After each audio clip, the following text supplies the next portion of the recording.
time naman ngayon dito sa lote at ngayon magmamawer na lang muna. Hindi na mag-spray kaya eto nagdala na kami ng gasolina. Sana yung gasolina ni Buyog. Bakit ganito ang kulay ng gasolina? Ano to, regular? Regular pala. Ayan, at yung dito kasi sa harap matagal siya pagka mano-mano kaya ay mamawer na lang. Yan, i-mamower na lang muna ni Buyog. Pati tong dito sa road right. At sakto nagmower pala sila kabungot dito. Yung sa kanya at ano siya dito konti sa road right. So tatapusin na lang din to ni Buyog para pag napunta kami dito hindi naman madamo yung daanan. At saka hala yung ano dito oh. Halang dami na nila. Nagtubuan sa ilalim. Pumasok na sa loob. Kailangan natin malinisan. Maabot ba ni sa mower be or bunutin na lang no kay Pino man. Mamaya pagbalik ko. Kasi hinatid ko lang si Buyog dito dahil hindi pa natulog si King. Babalik ako ulit. May mais na tumubo dun oh. Siguro yun yung naitapon dyan. Ilang puno. Etong frog grass, maganda pala pag kumapal. Tapos, pwede na siyang i-mower para hindi siya yung may mga tumutubo kasi na kagaya niya na damo. At nga pala yung tinanim namin dito na bulaklak. May nag-comment nun be, sabi daw, mayroon daw buto nun. Pwedeng bumili pala ng buto nun, tapos yun ang itanim no. Pag hindi siya nabuhay. So, update ko lang pala yung aming tinanim dito nung nakaraan na bulaklak. Ayan. So, ayan. Namatay man. Pero, ayan, buhay. Eto, ayan, green pa yung dahon niya. Pero, ayan, buhay din pala. Siguro, ayan, patay na siguro yan. Namatay man ata. Eto, buhay. Kasi maano yung dahon niya. Ayan. So yun may mga namatay. Hindi bali at baka naman mabuhay din yung iba. Namatay na yung iba talaga. Pero ito oh, kagaya nito pa naman, buhay pa naman yung dahon niya. So itong dito ang i-mower muna ni Buyog para malinis yung harapan kasi ang hahaba na naman nila oh. Mas mabilis kasi pag mower kaysa yung hinang isa-isahin. Tsaka eto, hindi. So itong mga yung mga kamoting kahoy. Lagay na lang dyan.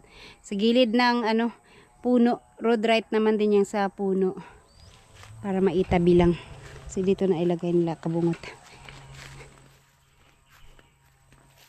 Ayan, magpapasko na at saktong-sakto ang dami na naming tanlad. Alam nyo guys, ang lawak ng lupain dito. Pero, mayroon pa rin nangunguha ng tanglad dito. Pwede naman sila magtanim ng tanglad. Pero, ewan ko ba't yung tanglad, no? Talagang yan, hinihingi yan. Hindi, Nagana? Ha? Ayaw. Ang tagal na nitong hindi nagamit eh. Tagal lang hindi nagamit ang mower kaya ayan na. Ayun na umandar. May sumpong pa naman to. Sumpungin. Sige, paandarin muna ni Buyog bago ako alis kasi baka hindi yan naandar. Wala rin siya magawa dito kung hindi yan naandar. Siyempre, titignan ko pala yung aming kalamansi. Last time hindi kami naka-harvest kasi wala na pagdating namin dito. Ayan. Malalaki na rin siya pero alanganin po itong i-harvest. Maganda lang siya pang lang dyan, pang decor. Pag may makikita ang mga bunga. Hala pa kahit sa likod ang dumi ang na rin ng mga damo. Ang lago na rin. Nag-akyata na sa gilid ng bahay ni Ma'am Jo. Kasi hindi naman nandyan lang. Na marupok na yung sako ng buhangin, kailangan na itong magamit para pag nabasag tong iaano to ng ulan. Kailangan na dyan na siyang magamit ng ano be, balas. Kay magisi na, maulanan na siya. Ayaw. Ayaw umandar.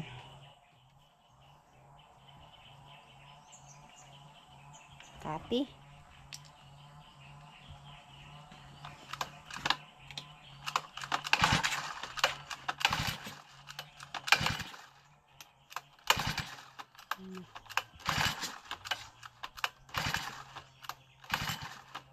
Ayaw man. Ayun. Akala ko ayaw na. Tagal kasi itong hindi nagamit. Pero ayan, pwede pa. Alright, so ayan guys, pwede naman magagamit sa buyo. Kaya pwede na ako umalis. At mag-ano muna. Babalikan ko na lang siya mamaya. Ayan guys, testing pala muna.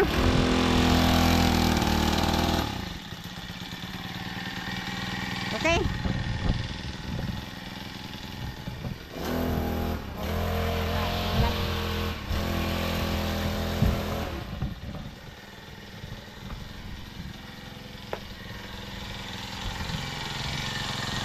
Bakit yan?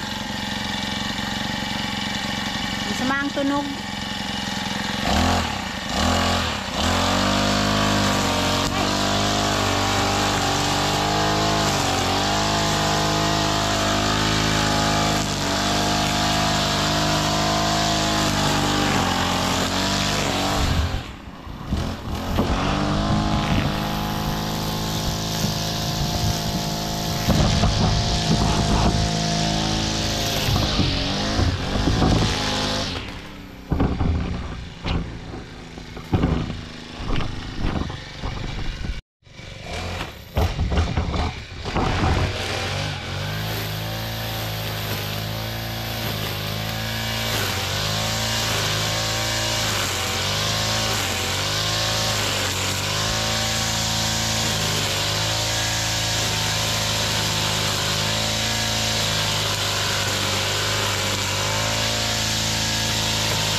Alright, wait lang be. Ayan.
Ayun guys, nakabalik na ako. 30 minutes lang siguro ako nawala. Kasi natulog agad si King, kaya bumalik ulit ako kaagad.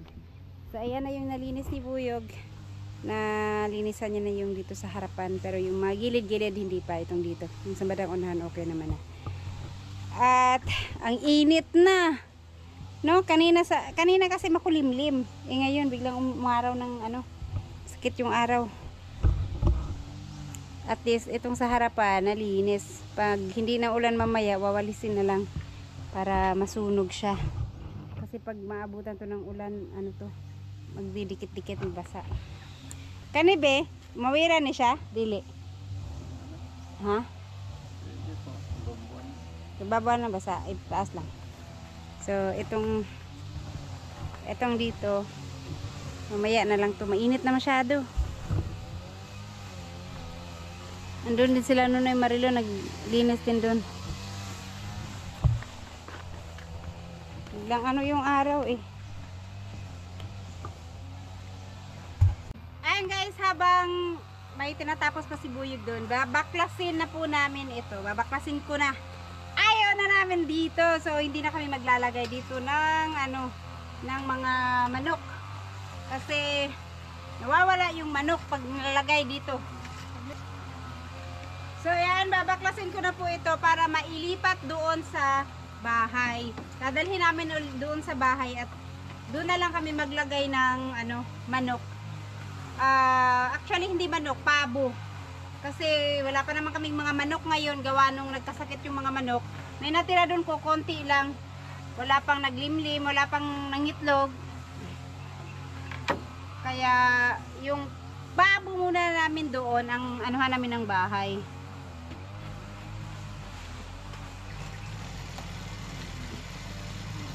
Kasi nasira na yung kulungan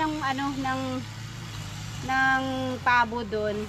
Ito na lang yung ipamalit namin.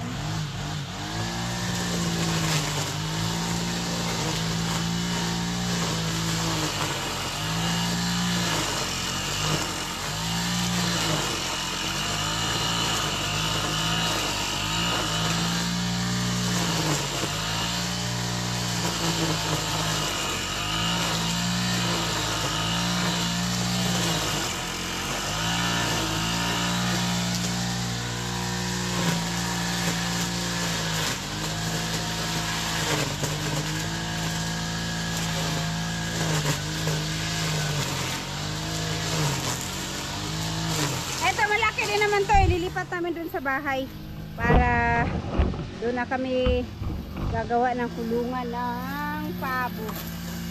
Doon na ang mga pabo namin.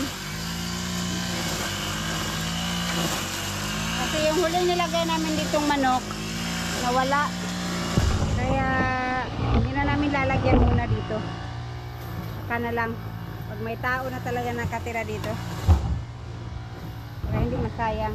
Sabit-sabit lang pala to, kaya mabilis lang tanggalin. Dali lang siya anuhin. Sabit lang sa pako.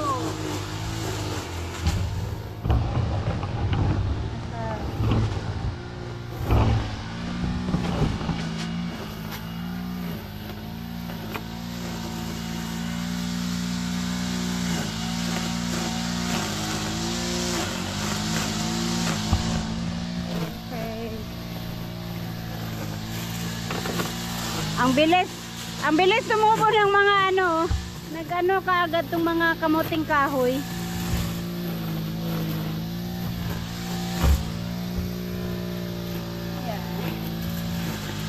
Yan.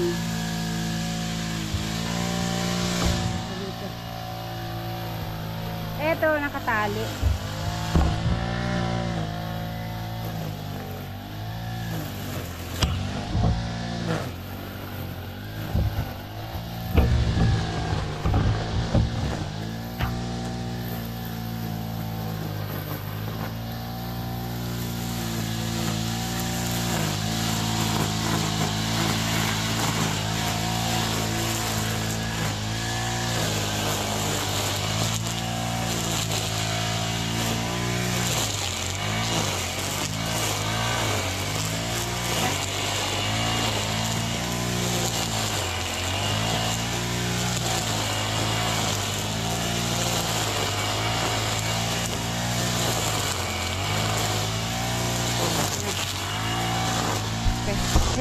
Buyag sa road right na lang siya naglinis.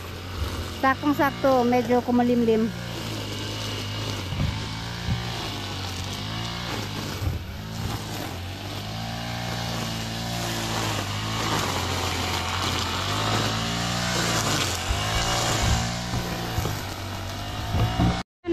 Yung mga kamoting kahoy anuhan na sa taas. Tumubo na sila sa taas.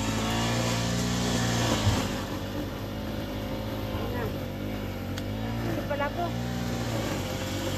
Hindi ko alam tanggalin ito. Baka maputol. Buyog na lang yan.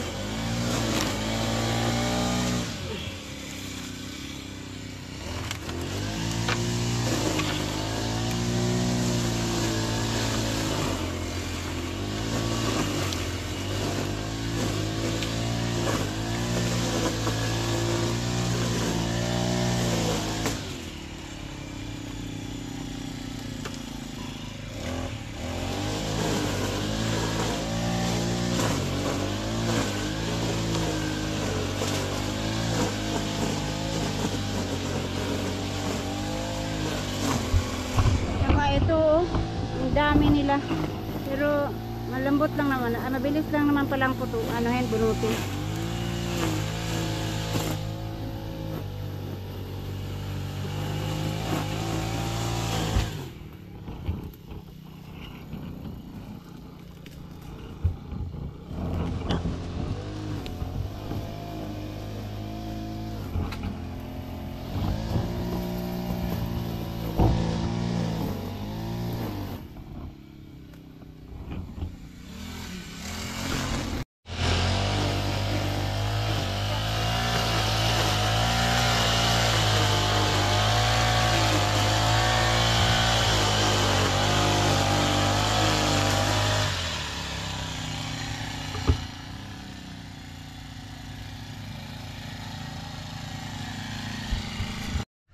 Ayan, konting-konti na lang sana kaso lang naputol.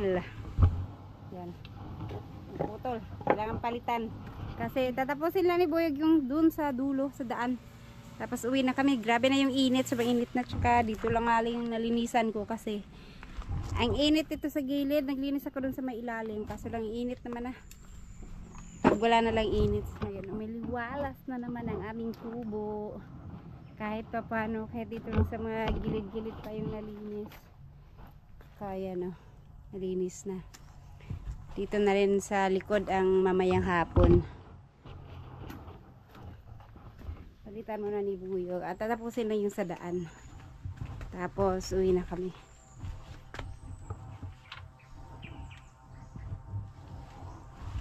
Ngita unya mulan yun ba?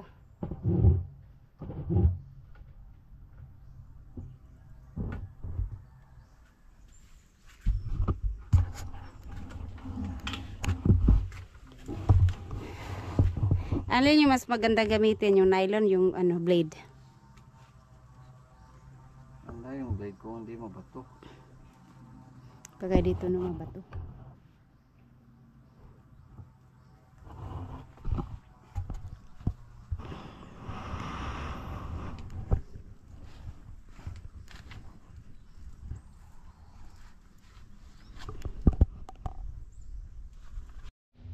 Eto guys, si Buyog ang patanggalin ko kasi ang matigas na anuhan niya ng mga nilagyan niya ng kawayan.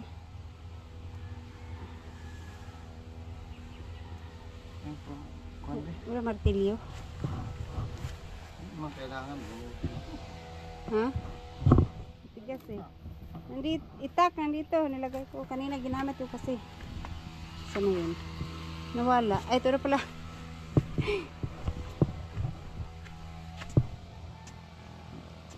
Operation Baklas.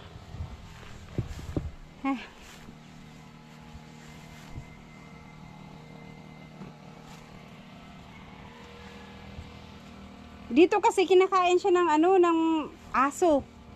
Nakain ng aso yung net. Kaya wag na lang maglagay ng ganito. Ewan ko lang kung aso ba talaga. Baka nagpapanggap na aso.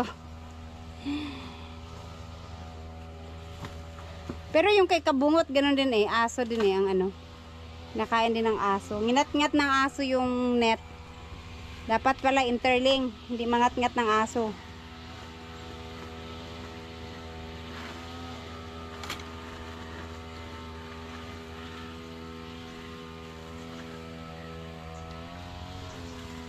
Ah, sila Nonoy doon, oh. Isu kay si Nonoy, oh. Naka t-shirt ra.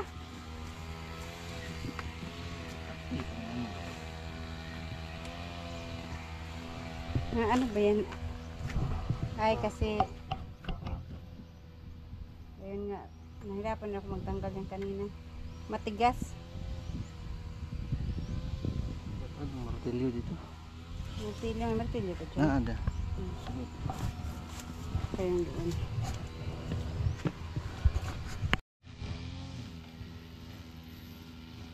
Ay, alambre. Mandain na, no?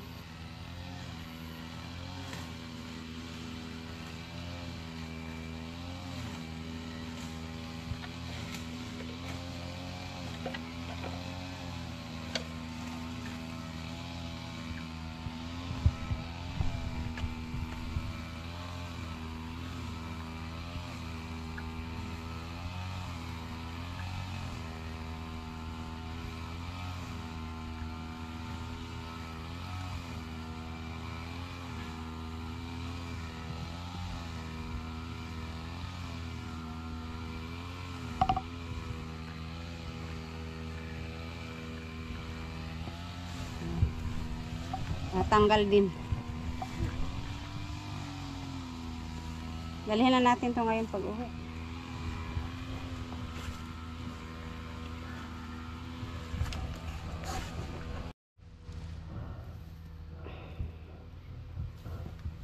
Ilagana na siya kakuan. Taas man no? Sakto lang yan. Ipaikot dun sa bahay. Dun sa likod bahay.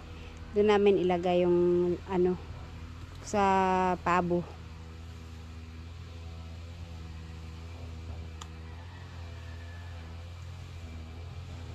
Yan, tapos at kami ay uuwi na.